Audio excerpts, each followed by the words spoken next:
Jadi gini. Jadi memang selama ini banyak sih orang yang mengeluhkan, bahkan tidak hanya para pemangku kebijakan, para budayawan dan para pelaku seni yang mengeluhkan bagaimana terjadi sebuah degradasi dalam tanda petik tentang kebudayaan Madura. Jadi itu memang kita rasakan. Tapi ketika bicara tentang kebudayaan itu kan dinamis, lah. Betul. Jadi cuman persoalannya bagaimana kita mencoba melestarikan, tidak harus ansih dengan teks kebudayaan yang seperti itu, tapi bagaimana kita memahami dan melestarikan substansi dari nilai kebudayaan. Artinya sering kita sampaikan ya, sering kita bicara bahwa bagaimana kita menyelamatkan kebudayaan, tentunya yang kita selamatkan itu adalah bagaimana pesan moralnya. Satu. Yang kedua, bagaimana itu nilai-nilai kearifan lokal yang bisa dipakai oleh kita sebagai masyarakat. Kita tahu Madura itu kan sangat kaya dengan kebudayaan. Madura itu bukan karena saya orang Madura ya, bukan ini kaufinisme, bukan ya, tapi saya tetap nasionalis ya. Jadi artinya bicara tentang kebudayaan di Madura, ini gudangnya. Gudang kebudayaannya di mana? Di dalam gudang-gudang kebudayaan yang ada di Madura itu memiliki pesan-pesan yang sangat luar biasa sekali. Artinya kalau ditanyai apakah memang iya, ya saya katakan iya. Bahkan tidak hanya dari segi teks kebudayaan, tetapi dari meta teks kebudayaan itu sudah mulai terdegradasi itu kan. Nah, hal ini mungkin yang menjadi kegelisahan kita bersama, Le, itu kan. Nah, pengaruh apa kemudian ada ya penurunan kadar kebudayaan di Madura yang juga kita rasakan memang. Apakah ini memang dari segi bahan ajar di sekolah kemudian mempengaruhi terhadap kaula mudanya, atau memang sudah warisan-warisan kebudayaan ini kemudian sudah ditinggalkan gitu. Tradisi-tradisi ya bertutur bahasa Maduranya atau kesenian-kesenian yang lain juga mulai ditinggalkan. Sebenarnya begini, saya melihatnya begini. Jadi ini kompleks. Jadi kenapa saya katakan kompleks? Dulu di zaman saya masih sekolah di era-era tahun 80-an ya. Jadi di sekolah itu ada bahasa Madura ya. Dalam artian sehari-hari di luar kelas itu ada bahasa Madura. Bahkan kenapa harus seperti itu? Karena saya berpikirnya sekarang itu bahwa bahasa Madura itu, kita berangkat dari bahasa dulu lah ya, Le. Iya. Jadi bahasa Madura itu bahasa yang sangat kaya ya. Kaya dengan pesan moral, dengan akhlak dan etika. Bayangkan saja ada 5-6 tingkatan ya bahasa Madura itu. Jadi bahasa Indonesia aja enggak ada tingkatan. Misalnya sengko, bule, kaule, abtina, abtitelum. Ini kan mencerminkan ada beberapa tingkatan orang Madura itu sudah memiliki multidimensional min ya. Jadi artinya dalam beretika misalnya itu. Terus yang kedua, bagaimana pola pendidikan kita ini sudah pola pendidikan kita, kurikulum itu sudah mengarah bagaimana kurikulum itu kepada skill tetapi tidak mengarah kepada substansi dari nilai-nilai kearifan lokal. Saya banyak berharap dan saya sangat bangga ketika otonomi daerah digulirkan oleh pemerintah pusat dan itu dibarengi dengan otonomisasi pendidikan. Maka masyarakat pendidikan itu melakukan improvisasi bagaimana memasyarakatkan nilai-nilai kearifan lokal. Dulu zaman saya kebetulan MTSN Sumeneb ya, sekolah di MTSN setingkat SMP. Mau naik ke kelas 3 ada ujian negara bahasa Madura, Le. Ada ujian negara bahasa Madura. Jadi itu mungkin yang salah satunya bagaimana sekarang para insan pendidikan itu bisa mengeksploitasi otonomisasi pendidikan yang diberikan. Artinya muatan lokal apa semacamnya, substansi-substansi itu harus diberikan. Terus kemudian yang kedua, kita sekarang sudah, mohon maaf ya, pasangan-pasangan muda sekarang kalau punya anak kan anaknya sudah bahasa Indonesia sudah. Ya, seperti yang sering saya katakan ketika di kantor radar atau di mana bincang-bincang gitu ya. Saya dulu tidak pernah diajari bahasa Indonesia sama epak dan emak. Tapi nyatanya juga bisa ya, bahasa Madura. Terus kemudian pemangku kebijakan. Pemangku kebijakan dalam tanda petik kurang begitu serius menilai tentang nilai kebudayaan. Kenapa? Mereka hanya berpikir bagaimana investasi pariwisata itu datang, tapi substansi dari investasi pariwisata itu harus diberi sebuah pondasi nilai-nilai kearifan lokal. Dan konsep-konsep inilah yang sebenarnya perlu, mohon maaf ya, para pemangku kebijakan, terutama dari ujung barat sampai ujung timur lah di Madura itu, mulai dari Sampang, Bangkalan, Pamekasan, Sumeneb itu, bagaimana para pemangku kebijakan ini memiliki platform kebudayaan. Kita hanya bisa berteriak, selamatkan budaya Madura, budaya Madura. Tapi praktiknya, ya boleh saya katakan, ini kan kita hanya diiming-iming dengan sebuah slogan, tetapi di dalamnya terjadi sebuah distorsi kebudayaan. Saya tidak berbicara misalnya bagaimana kebudayaan itu harus murni, tidak. Jadi praktek kebudayaan itu tidak harus murni, tapi substansi dari kebudayaan itu yang harus kita lestarikan. Contohnya kayak adigium yang sering kita miliki, mun keras akres, mun soki pasoke, mun atani atana, mun atekeng ateking. Ini anak-anak didik kita sekarang hanya tahu itu, tapi bagaimana substansinya nggak tahu. Kenapa? Karena ketika teknologi sudah sedemikian rupa, jadi nilai-nilai instan sudah semakin juga merambah, ini juga salah satunya yang berpengaruh. Jadi kalau Henry tanya, banyak faktor yang memang mengharuskan ya, mengharuskan bahwa nilai-nilai praktek-praktek kebudayaan itu bergeser. Tetapi substansi yang itu harus kita jaga. Berarti kita harus konsisten menjaga substansi nilai dari kebudayaan. Cara-cara yang dilakukan untuk mempertahankan substansi kebudayaan Salah apa? satunya melalui media pendidikan. Salah satunya melalui kebijakan dari pemangku kebijakan. Contohnya bagaimana pola pembangunan. Nah, contohnya kayak kita. Misalnya saya ambil contoh di negeri kita ya. Misalnya kalau Lek Henry datang ke Padang, auranya sudah aura Padang. Padahal bangunan-bangunan modern ada, tetapi rumah-rumah gadang itu kan sampai diperdakan.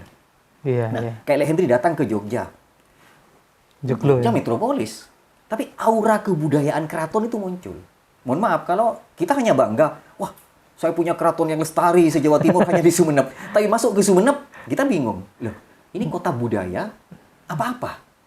Mohon maaf, kadang-kadang kita terpancing. Kita masuk ke kota keris. Seperti apa sih kota keris di Sumeneb? Kadang-kadang kita mau mencari empu, mau bicara tentang bagaimana bicara pamor, terus kemudian banyak yang dia tahu. Anak-anak didik kita banyak yang nggak tahu. Bahkan malah desa Toor, terus Lokpet, Lok Lema, dan semacamnya. Kita hanya bangga. Bangga dengan jargon, tetapi bagaimana jargon itu lahir prematur. Mohon maaf ya, saya katakan jargon itu lahir prematur karena tidak dibarengi dengan bagaimana perangkat-perangkat yang harus disiapkan. Kita hanya bicara, kita punya kekayaan budaya yang sedemikian. Oke, saya amini itu. Tetapi yang terjadi apa? Kita tahu loh, bahwa Sumeneb adalah betul-betul adalah kota tua. Tanpa Sumeneb, Majapahit tidak akan lahir. Betul, betul. Nah, jadi ada beberapa arca di museum itu yang ditemukan di Pelabuhan Dongkek pra-Majapahit. Nah, hal-hal inilah yang perlu kita gali. Bahkan kita punya Sultan Abdurrahman itu di antara dua sultan yang paling hebat se-Nusantara. Bahkan dalam buku The History of Java yang ditulis oleh Raffles itu, Sultan Abdurrahman menjadi kontributor. Beliau itu sultan kita bisa baca prasasti. Tapi kita hanya bangga. Tapi bagaimana kebanggaan itu kita melestarikan nilai-nilai kebudayaan yang dimiliki dan diberikan oleh para pendahulu kita. Ini loh, kenapa saya katakan juga pemangku kebijakan. Juga ada. Nah, kita hanya bicara, kita punya hari jadi, sejak ini Arya Wiraraja. Substansinya tidak pernah kita munculkan. Kita hanya bicara tentang teks kebudayaan, tapi tidak pernah bicara tentang metatek kebudayaan. Bicara metatek kebudayaan, ini tidak hanya tugasnya budayawan seperti saya misalnya ya, tidak hanya tugasnya seniman, tapi ini adalah PR komunal yang harus kita lakukan. Ini pekerjaan rumah yang komunal yang harus kita laksanakan bersama. Coba bayangkan misalnya kayak pemilihan kacung jebing misalnya itu, kan lebih kepada hedonnya, seremonialnya yang frame-nya adalah frame hedon. Kita sudah terpengaruh dengan pemilihan Putri Indonesia atau semacamnya. Tapi pernahkah kita misalnya melakukan mapping, pemetaan, jadi duta-duta wisata mereka, tahukah mereka berbahasa Madura misalnya? Penguasaan mereka tentang sejarah Sumeneb misalnya, kalau bicara tentang Sumeneb. Pamekasan misalnya, tahukah mereka tentang sejarah Pamekasan? Jadi lembaga pendidikan, terus kemudian yang kedua adalah pemangku kebijakan. Yang ketiga ya ini juga di rumah tangga. Jadi di rumah tangga yang saya katakan yang terpenting karena seharian di rumah tangga. Jadi nah, kenapa? Jadi ini yang sebenarnya yang harus digali dan kita selamatkan di sini. Jadi di situ gitu kan. Iya. Nah, berbicara tadi berkaitan dengan juga mengenang sejarah dan kemudian juga melestarikannya. Ini kan juga sudah ada sebenarnya pembelajaran sejarah-sejarah kebudayaan juga. Cuman kayaknya sekarang apakah sejarah ini sudah selaku pendidikan juga ya? Iya. Pernah aktif di dunia pendidikan sampean kan? Selama ini berkembang dengan baik nggak pelajaran sejarah lokal itu? Saya jadi malu ketika berbicara tentang itu ya, bicara tentang sejarah itu ya. Karena iya benar. Karena memang sangat minim sekali. Artinya sampai sekarang kita hanya bangga ya, Sumeneb usianya 700 sekian. Literatur tentang Sumeneb ini sangat minim sekali. Sangat minim sekali. Artinya perlu ada kajian, penelitian. Jadi perlu ada penulisan sejarah dan semacamnya. Bahkan misalnya, alhamdulillah, saya pernah menyampaikan dalam sebuah forum seminar itu mengatakan bahwa begini, anak-anak kita ini hanya tahu sejarah nasional, tapi juga perlu di muatan lokal itu diberi sejarah-sejarah Nah, ketika sekarang kan baru gelisah. Kayak kemarin di Bangkalan sudah mulai gelisah bagaimana Syekhona Khalil diusulkan menjadi pahlawan nasional. nasional. Sementara sejarahnya orang-orang masih belum begitu banyak anak-anak didik kita yang belum Perlu tahu kita kan. seminar. Nah, sebenarnya dari dulu sebelum diusulkan jadi pahlawan nasional kan astanya kan luar biasa itu datang Iya, orang. iya. Kenapa kita tidak terpikirkan waktu itu? Padahal mohon maaf, beliau itu sebenarnya tidak butuh gelar pahlawan nasional. Kita aja yang butuh kan sebenarnya itu kan. Nah, sekarang kayak kemarin itu di Sumeneb kayak Haji Abdullah Sajat dari Iya. Nukaya kita kan usulkan menjadi pahlawan nasional karena beliau itu ditembak mati oleh Belanda salah satunya. Kok baru sekarang terpikirkan? Nah, inilah sebenarnya potret ya. Jangan karena buruk muka cermin dibelah lah itu kan. Jadi sebenarnya potret. Saya tidak mengatakan ini terlambat, tapi ya walau Berarti bagaimana kita harus mulai ya. mulai, dan saya optimis lah kalau memang itu dimulai dari sekarang. Makanya kayak kemarin saya alhamdulillah saya katakan sudah di Sumeneb sudah mulai terrealisasi ya, entah di kabupaten lain di Madura ini. Nah, saya pernah berteriak beberapa tahun yang lalu, cobalah jalan-jalan di perumahan apa, kasih nama bupati kita mulai dari Arya Wiraraja bahkan sampai Bupati Fauzi tidak masalah. Karena memang beliau pemimpin Sumeneb misalnya. Sekarang sudah ada jalan Arya Wiraraja, sudah ada jalan Joko Tole, sudah alhamdulillah lah sudah ada. Jadi anak-anak didik kita nggak tahu. Taunya siapa sih Sultan Abdurrahman? Iya. Bicara tentang itu ada lagi sejarah Sumeneb itu raja kita yang namanya Jutenagara. Jutenagara itu pernah memimpin Sumeneb. Kayaknya saya juga pernah baru dengar Nah, ini. dulu Le, ketika saya sekolah ya. Aha. Kan dulu kalau anak sekolah naik sepeda pancal itu ada guru kan turun. Iya, iya. Jadi kalau dulu ada anak sekolah yang tidak memiliki etika dan akhlak, orang-orang tua kita ngomong kayak gini, wah, tidak tahu Jutenagara, tak tahu Jutenagara aja. Saya tanya, kok orang yang tidak punya akhlak kok dibilang tak tahu Jutenagara? Ternyata Jutenagara itu adalah pemimpin kita, Raja Sumeneb, yang akhlaknya luar biasa diakui oleh masyarakatnya. Jadi contoh ya. Sampai jadi contoh. Bahkan kuburannya pun tidak ada asta tinggi. Oh. Kuburannya di bawah. Beliau tuh minta di bawah. Dari saking adab asora. Nah, anak-anak didik kita tidak tahu siapa itu Jutenagara. Sampai sekarang tidak tahu. Nah, inilah yang saya katakan lembaga pendidikan, terus kemudian pemangku kebijakan di lingkungan keluarga, bagaimana pemasyarakatan kebudayaan itu harus ditanamkan sedemikian rupa. Iya. Berarti secara tidak langsung ini dunia literasi mengulas tentang sejarah-sejarah lagi itu perlu Mas dikembangkan. Artinya jangan hanya kemudian ya nulis seputar Madura tentang keindahan alamnya. Tapi sekarang kan para penulis-penulis muda ini untuk menulis sejarah-sejarah yang terdahulu memang sudah apa namanya ya, sudah terkenal tapi belum terekspos seperti itu loh. Ya, itu. Ini kan ini perlu diungkap gitu ya. Kalau tidak diungkap ya lama-lama kan hilang ya. Ya itu dia, Le. Jadi yang saya katakan ini tidak hanya, maaf ya, tidak hanya tugas penulis-penulis muda, tapi saya juga termasuk memiliki tanggung jawab moral untuk ke sana. Jadi saya pernah itu dengan beberapa teman itu pernah menulis sejarah Sumeneb ya di era-era kepemimpinan ke Haji Ramdan ya. itu ya pernah. Tapi itu tidak utuh kok. Sumeneb ya. Tidak utuh kok, tidak utuh. Artinya itu hanya sekilas-sekilas saja karena memang kita miskin literatur. Miskin literatur. Kita kan mau bicara sejarah, tidak sedang bicara tentang epos, tidak sedang bicara tentang dongeng, tidak bicara tentang bobot ya. Terus kemudian tidak sedang bicara tentang legenda, tapi menulis sejarah. Tapi alhamdulillah waktu itu sampai dengan SK Bupati kami tim itu menulis sampai nelusur ke sana kemari itu ya paling tidak kami bisa menulis sejarah walaupun artinya sekilas-sekilas saja di masa-masa pemerintahan zamannya ini itu kan. Nah, ini sebenarnya saya pengen waktu itu hanya sebagai starting awal aja. Barangkali bisa dilanjutkan dan saya juga berharap kepada pemangku kebijakan ya paling tidak itu ada kajian yang lebih mendalam tentang itu sehingga itu bisa dijadikan referensi. Jadi kayak kemarin juga saya kedatangan beberapa teman itu ya, teman-teman mahasiswa melakukan penelitian bicara tentang Trunojoyo. Jadi Trunojoyo itu orang mana sih gitu kan gitu itu kan. Di Sampang misalnya. Sampangnya terkenal dengan Trunojoyo, tapi pernahkah pemerintah Kabupaten Sampang itu mencoba membedah siapa itu Trunojoyo? Bagaimana kiprahnya Trunojoyo yang menjadi kebanggaan masyarakat Sampang? Nah, terus Ratu Ebu dan semacamnya. Terus kemudian di Pamekasan. Nah, di Pamekasan itu pemimpinnya siapa? Itu Ronggo Sukowati. Nah, Ronggo Sukowati itu saya yakin mungkin kalau ditanya kepada anak-anak SMA, generasi muda di Pamekasan, bagaimana sepak terjang Ronggo Sukowati? Sudah banyak yang nggak tahu ya. Saya tidak berani mengatakan banyak yang nggak tahu ya.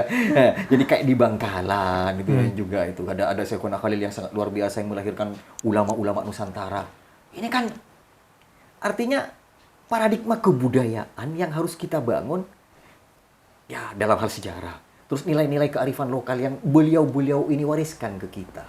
Nenek moyang yang diwariskan ke kita itu. Jadi inilah sebenarnya kegelisahan yang sangat luar biasa. Hanya gelisah, tetapi tidak pernah kegelisahan itu benar-benar gelisah untuk melestarikan gitu kan. Iya. Jadi kembali ke awal itu tadi bahwa memang Madura ini sudah unik, sudah punya kekhasan, sudah punya nilai budaya yang sangat berbeda dengan yang lain ya. Betul. Nah, tinggal bagaimana kemudian ini mempertahankan atau kemudian juga memolesnya lagi. Iya. Jadi nilai-nilai kebudayaan itu kan yang saya katakan tadi, kebudayaan itu dinamis. Akan selalu berkembang. Jadi kalau tidak berkembang bukan kebudayaan, Iya. itu mayat. Nah, kita sekarang mumpung otonomi daerah. Saya Rasol. Ya, kita memperkenalkan juga kepada tim-tim kita. Ternyata banyak yang nggak tahu juga Iya, apa itu sih dia. Rasol ya. Per daerah tuh ada juga di Sampang, di Bangkalan ada juga. Cuman modelnya nih bahan-bahannya yang disajikan juga sedikit ada yang beda. Cuman pada intinya hampir sama. Nah, Rasol ini juga perlu kita. iya, kayak budaya teratur juga, Le. Iya. Tacin Sora, Tacin Sapar, jadi Molot itu kan beda-beda. Jadi kalau Tacin Sora itu kan tacin putih, jadi bubur putih. Kenapa harus pakai santan? Ini kan filosofinya luar biasa. Kenapa di awal tahun itu pakai bubur Sora itu yang putih itu misalnya ini pesan moralnya ya sambil contoh saja itu kan. Kenapa harus bubur? Karena mengawali awal tahun hati kita harus lembut. Kenapa kuahnya itu harus santan? Santan ini diambilkan dari pohon kelapa. Pohon kelapa itulah pohon yang tumbuh di mana saja. Jadi pohon kelapa bertahan, pohon yang bertahan di mana saja. Oh, ini simbol orang Madura. Orang Madura hidup di mana saja pasti bertahan. Walaupun jadi tukang cukur, walaupun jadi tukang sate, mohon maaf gitu kan. Pasti bertahan di mana saja, dia pasti mempertahankan dirinya. Terus kemudian pohon kelapa ini adalah pohon yang daunnya tidak pernah rontok kecuali kering. Beda kalau daun-daun tumbuhan yang lain. Jadi orang Madura itu memiliki etos kerja yang luar biasa, bertahan, terus kemudian kenapa? Santan, karena santan itu saripati dari buah kelapa. Jadi inti kehidupan itu bekerja keras, bertahan di mana saja, mengawali awal tahun 1 Muharram. Nah, disimbol dengan hati yang lembut, dibingkai dengan inti sari dari kehidupan yang disimbolkan dengan kelapa. Dan itu tetangga saling antar mengantar. Luar biasa ya. Nah, ada setelah itu Muharram, Safar bulan kedua, ada teratar lagi, Iya. ada tacin lagi yang warnanya merah dan Merah putih. putih. Kenapa harus ada merah? Hati kita yang putih bersih di awal tahun sudah mulai mau tercemari oleh warna-warna yang seperti ini. Tetap kita akan diisi dengan warna yang merah tetap manis. Walaupun kita sadar bahwa kita memiliki khilaf dan dosa, tapi hati yang keluar ucapan baik fi'li atau qauliah itu manis didengar orang. Itu filosofi itu. Jadi nilai-nilai seperti itu harus kita perkenalkan. Iya, Jadi betul. kepada generasi muda kita itu. Jadi ini salah satu contoh. Jadi dari simbol-simbol kebudayaan itu artinya tidak hanya pemasyarakatan, penyelamatan budaya apa. Tapi ini loh, adik-adik, inilah anak-anak, ini loh bapak-bapak. Dan kita masyarakat penentu kebijakan paling tidak mengadakan festival Tacin Sora. Nanti mungkin Radar nanti ulang tahunnya bisa mengadakan festival Tacin Sapar misalnya kan. kan menarik itu kan. Iya. Jadi Itu bisa jadi event juga kan ya? ya bisa jadi event tahunan. Kayak di kabupaten kota yang lain. Sampai sekarang makanan khas Sumenep apa? Paling apen kita kenal ya. Ya, jadi Cake. cake gitu misalnya itu kan itu sebenarnya kan apa ya? Reinkarnasi dari makanan dari luar. Itu tidak masalah sih bagi saya. Tapi yang memang berangkat dari akar-akar kebudayaan kita kan itu perlu kita lestarikan gitu kan. Iya. Karena tak satu pun dari nilai atau dinamika atau bentuk kebudayaan itu yang tidak memiliki pesan. Betul. Karena orang-orang dulu kan selalu bermain dengan simbol gitu kan. Jadi gitu. Iya. Nah, di Madura ini kan juga potensi pariwisatanya sangat luar biasa nih, Mas.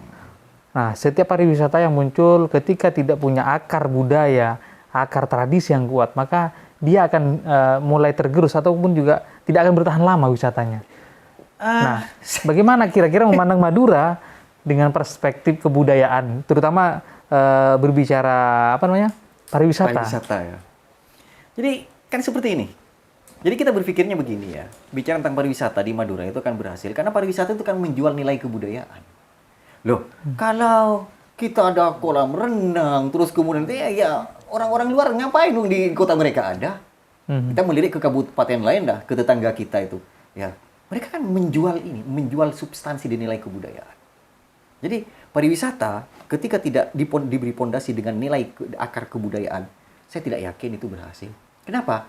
Karena investasi kebudayaan itu investasi moral.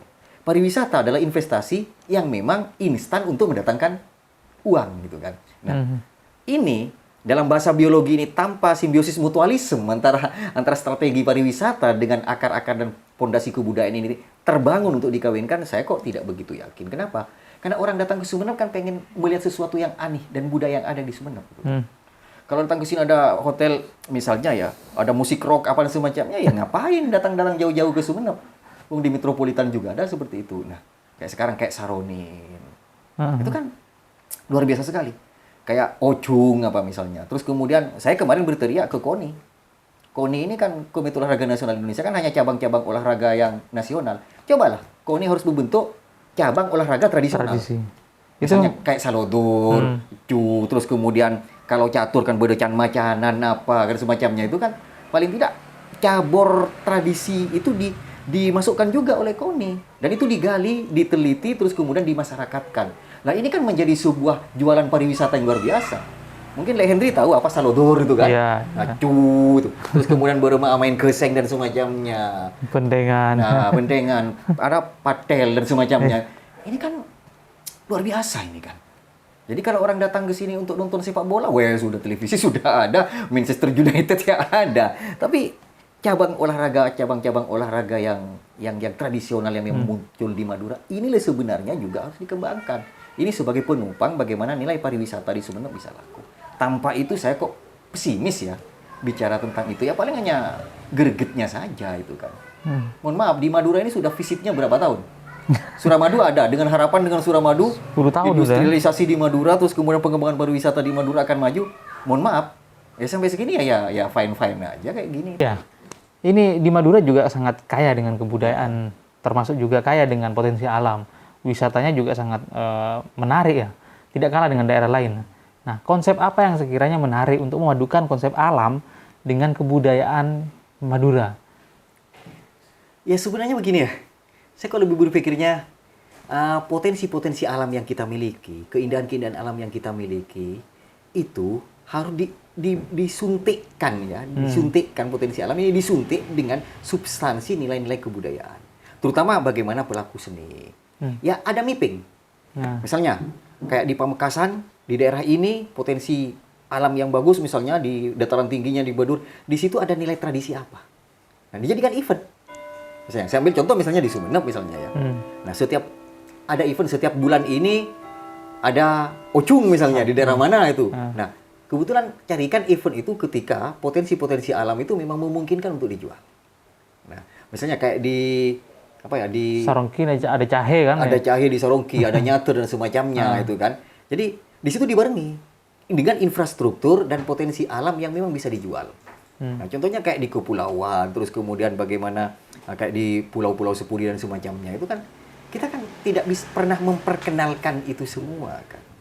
Jadi intinya para pemangku kebijakan ini harus memiliki platform kebudayaan bagaimana mencoba mengawinkan potensi alam yang dimiliki, terus kemudian dengan substansi-substansi nilai kebudayaan dan tradisi-tradisi berkesenian. Kayak Mamaca misalnya.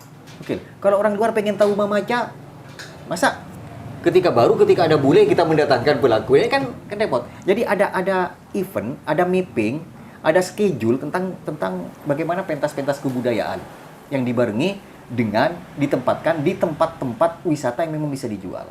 Iya. Selama ini kan juga kalender event yang dijadwal eventnya ya, termasuk juga musimnya kan sudah ada. Nah, menurut sampean efektif nggak kalender event yang sudah dibentuk oleh pemerintah ini kan? Sebenarnya itu efektif, cuman persoalan yang tidak efektif promosinya. Jadi bagaimana menjual kebudayaan, memperkenalkan kebudayaan, terus kemudian pariwisata semacamnya, salah satu juga yang tidak bisa Berarti selama ini visit di Sumeneb atau juga di Madura ini masih belum optimal? Belum optimal, saya berani mengatakan itu belum optimal. Apa alasannya? Ya karena mereka tidak berani mempromosikan. Saya tidak tahu berapa anggaran disiapkan di APBD masing-masing kabupaten untuk mempromosikan tentang kekayaan dan potensi pariwisatanya. Bagaimana mereka caranya menggandeng media. Nah, jadi yang saya amati selama ini, coba kalau kita melakukan mapping dalam 1 tahun itu ada berapa sih informasi pariwisata, ada berapa sih informasi event yang bisa ditayangkan oleh media, baik cetak, elektronik ataupun online. Nggak ada. Nggak ada. Iya. Berarti ini mau go nasional, internasional atau nasional, cuman belum punya amunisi ya yang mau Ini kan yang saya katakan tadi. Kalau mau menjual pariwisata, kosnya sangat mahal untuk promosinya. Dan juga, mohon maaf ya, kadang-kadang pemimpin kita ya, pikirannya, saya mengeluarkan puluhan miliar, 1 tahun dapat apa? Nggak bisa. Nggak bisa simsalabim, karena ini investasi kebudayaan. Baru bisa dipetik oleh anak cucu kita. Saya berkaca, Banyuwangi itu berapa tahun sih? Dan berapa anggaran yang dikeluarkan untuk promosi pariwisata? Iya. Kenapa sukses? Karena Banyuwangi sudah menyiapkan terlebih dahulu. Loh, saya punya ini, disiapkan dulu di internal, setelah itu digenjot dengan promosi. Kita, jalan yang rusak, apa ya? Terus kemudian pantai yang tercemar, terus kemudian potensi alam yang amburadul, kita berteriak, visit Sumeneb, yang dikeluarkan ketika orang datang, alah, kok kayak gini sih? Di Pamekasan, alah, kok kayak gini sih?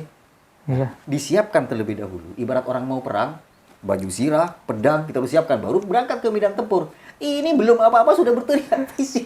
Akhirnya masyarakat yang berkunjung kecewa. Ya kecewa lah. Nah, apalagi ditopang masyarakat kita secara psikologis tidak siap. Hmm. Kenapa tidak siap? Karena masyarakat itu pondasinya adalah nilai-nilai moral dan nilai-nilai kultural itu terbangun di masyarakat. Sementara ketika ada orang yang membawa kebudayaan yang berbeda, itu menjadi clash. Nah, inilah yang saya katakan sebagai, ayolah kita berpikir sekarang dalam teori kebudayaan itu ada namanya yang teori logic of image. Logika terbalik dulu.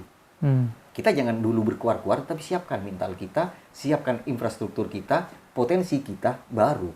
Nah, ketika ini ada, tetapi juga tidak serius, dalam tanda petik, tidak becus ya, untuk mempromosikan ini. Mohon maaf, misalnya, saya punya jam mahal, harganya 10 juta. Tapi saya tidak pakai, saya simpan di laci. Mana ada orang tahu bahwa Ibnu punya jam mahal. Betul. Nah, kan gitu. Tapi untuk ke situ, saya kan harus keliling. Keliling kan harus ada kos, gitu kan? Iya, gitu kan. iya. Jadi artinya, peran media juga tidak bisa ditinggalkan untuk mempromosikan ini. Tidak hanya spanduk di pinggir jalan. Ya orang luar mana bisa dengar kan gitu kan? Betul.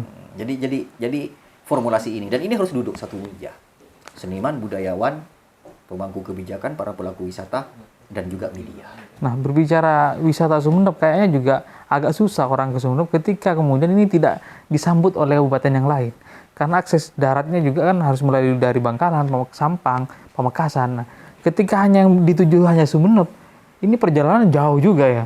Kalau pesawat juga masih sehari berapa kali kan juga kan, yang artinya ke Madura ini, mau ke Madura tanpa didukung oleh wisata-wisata lain di Madura kayaknya juga waktu terbuang sia-sia seperti itu. Itulah yang saya katakan yang menjadi PR komunal 4 kabupaten ini yang ada di Madura. Jadi PR komunal kenapa? Jadi misalnya kalau Pamekasan jadi kota pendidikan ya tidak haram hukumnya dalam fikih kebudayaan dia menyiapkan nilai pariwisata juga. Iya. Misalnya Sampang dan Bangkalan untuk kota industri tidak haram hukumnya dia ada potensi pariwisata sehingga orang yang masuk ke Madura. Jadi orang yang masuk ke Madura ada greget. Misalnya tujuannya tidak hanya Sumeneb. Ngapain saya datang jauh-jauh ke Sumeneb? Kalau di Sampang, Bangkalan banjir misalnya itu kan. Ini kan juga aneh. Jadi ini yang saya katakan PR komunal. Jadi makanya kembali kepada perbincangan kita di awal tadi. Kalau bisa 4 pemimpin di 4 kabupaten di Madura ini harus memiliki platform kebudayaan yang jelas. Nah, sepakat itu. Nah, jadi selama ini mohon maaf kampanyenya kan hanya mensejahterakan rakyat, mengentaskan kemiskinan, terus kemudian ya yang macam-macam lah. Tapi pernahkah dalam debat atau apa itu ada memaparkan visi misi platform kebudayaan saya seperti ini? Karena Madura itu adalah pulau budaya. Nah, Iya. itu dia maksud saya itu kan. Nah, yang belakang itu saya sepakat. Kayaknya ini harus kemudian juga harus disambut oleh pemerintahan di 4 kabupaten. Artinya ego sektoral ini kemudian ya harus dibuang. Kita harus saatnya bangun Madura secara holistik seperti itu. Iya, jadi bicara Madura kan tidak hanya bicara Sumeneb. Betul. Bicara Madura tidak hanya bicara Sampang, Bangkalan, atau Pamekasan. Tapi bicara Madura mulai dari ujung barat sampai ujung timur. Contohnya ketika kita masuk ke Suramadu aja kumuh loh. Mohon maaf ini. Ya bagaimana orang bisa tertarik? Kenapa kalau memang toko-toko kios-kios itu dipoles bagaimana duduk? Ayo para budayawan, para arsitek. Bangunan khas Madura itu seperti apa Bangkalan? Bangun di situ. Jadi orang auranya sudah muncul. Jadi lepas dari Suramadu, aura budaya di Madura, ya kan gitu. Jadi maksudnya, lepas dari situ di Sampang juga. Nah, ada aura Sampang itu seperti apa kan? Masa ada monumen tombak yang sedemikian rupa. Mohon maaf, saya tidak menyampingkan itu sudah monumen tombak. Setelah itu auranya sudah aura metropolis. Apalagi masuk Pamekasan juga sudah aura metropolis. Tidak apa-apa, kota itu maju boleh, tapi simbol kebudayaannya jangan sampai hilang. Oh iya, sebelum kita berpisah, saya punya kenang-kenangan untuk teman-teman itu. Ini Wah, apa ini? buku saya yang ke-16. Wah, 16 buku ini. Insya Allah. Jadi ini kumpulan puisi saya yang terbit kemarin di ulang tahun saya yang ke-49. Saya udah tua loh. Juli Tapi depan ini saya udah 50. wajahnya masih Kebetulan ini 11-12. saya hadiahkan lah untuk Le Hendri. Wah, ini puisi, Mas. Kumpulan puisi perempuan kecil pembawa besi judulnya ini. Wah, bisa sedikit aja tentang buku ini. Isinya berkaitan dengan apa? Ya, bagaimana kita mencintai lingkungan, mencintai ciptaan Tuhan. Seperti yang saya katakan tadi. Jika Tuhan saja tersenyum saat menciptakanmu, aku bisa apa selain jatuh cinta? Wah. Salah satunya di sini. Itu kan. Luar biasa. Ini sudah beredar di mana saja nih? Alhamdulillah ya, di mana-mana. Nasional. Oke, terima kasih nih Mas. Ini kenang-kenangan yang luar biasa. Nanti juga akan ditaruh di perpustakaannya kami. Siap. Kalau kurang lagi, insya Allah masih ada 2 lagi. Tapi selebihnya beli. Oke, makasih. Ya, sekian dulu Teretan Madura. Kita akhiri. Semoga bisa ketemu di lain waktu. Akhir kalam. Wallahul muwaffiq ila aqwamit thoriq. Wassalamualaikum warahmatullahi wabarakatuh.